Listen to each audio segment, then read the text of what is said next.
प्रत्येक मनुष्य के जीवन में ऐसा क्षण अवश्य आता है जब सारे स्वप्न, सारी आशाएं, सारे दृश्य ध्वस्त हो जाते हैं। जीवन के सारे आयोजन ही बिखर जाते हैं। एक और धर्म होता है और दूसरी ओर सुख। इसी को धर्म संकट कहते हैं। जब धर्म का वहन ही संकट हो और धर्म का त्याग ही सुख हो। विचार कीजिए, कभी किसी स्वजन के विरुद्ध सत्य बोलने का अवसर प्राप्त हो जाता है, कभी ठीक दरिद्रता के समय सरलता से चोरी करने का मार्ग प्राप्त हो जाता है, कभी किसी शक्तिशाली राजनेता या राजा के कर्मचारी का अधर्म प्रकट हो जाता है। सबके जीवन में ऐसी घटना बनती ही रहती है। अधिकतर लोग ऐसे किसी क्षण को धर्म संकट के रूप में जान ही नहीं पाते। हमें किसी प्रकार के संघर्ष का अनुभव ही नहीं होता।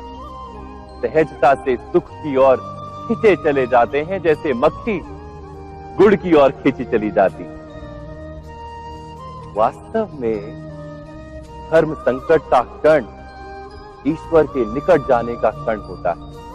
यदि हम संघर्षों से भयभीत ना हो, सुख की ओर आकर्षित ना हो, अपने धर्म पर दृढ़ रहे, तो ईश्वर का साक्षात्कार दूर नहीं।